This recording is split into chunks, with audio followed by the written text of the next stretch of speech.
সুনামগঞ্জের জামালগঞ্জ উপজেলার বেহিলি ইউনিয়নের আসানপুর গ্রামে আগুনে ক্ষতিগ্রস্ত ১৯টি পরিবারের মধ্যে সহায়তা এবং ঈদ সামগ্রী বিতরণ করেছে সম্মিলিত সমাজসেবা সংগঠন দেশ প্রবাস।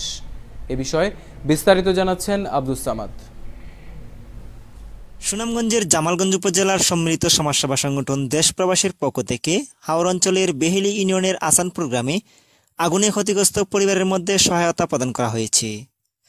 শুক্রবার ৭ জুন সংগঠনের মিডিয়া বিষয়ক সম্পাদক আব্দুস সামাদ আফিন্দির পরিচালনায় এ সময় উপস্থিত ছিলেন দেশ প্রবাস সংগঠনের সভাপতি নুরুল হক, পরিকল্পনা সম্পাদক নূর জালাল মিয়া, ক্রীড়া সম্পাদক হাসিবুল হাসান বাতেন, সহক্রীড়া সম্পাদক রিয়াজুল হক, দপ্তর সম্পাদক খোকন মিয়া, স্বেচ্ছাসেবক সদস্য তামিম হোসেন, এলাকার গণ্যমান্য ব্যক্তিবর্গ সহ অনেকেই।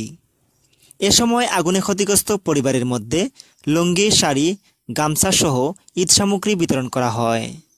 উল্লেখ্য যে বিগত ১৮ মে বিকেলে বেহিলি ইউনিয়নের আসানপুর গ্রামে আগুনে পুড়ে ছাই হয়ে যায় ১৯টি বসতঘর। আপনাদেরকে যার যার অবস্থান থেকে সতর্ক থাকতে হবে।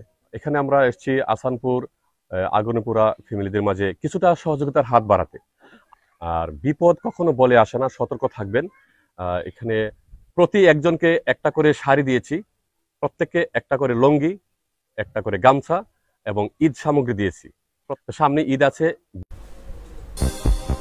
দর্শক, এই ছিল রাতের জেলা সংবাদ। পরবর্তী সংবাদ এবং নিত্য নতুন সব আপডেট পেতে ফলো করুন আমাদের ফেসবুক পেজ, সাবস্ক্রাইব করুন আমাদের ইউটিউব চ্যানেল।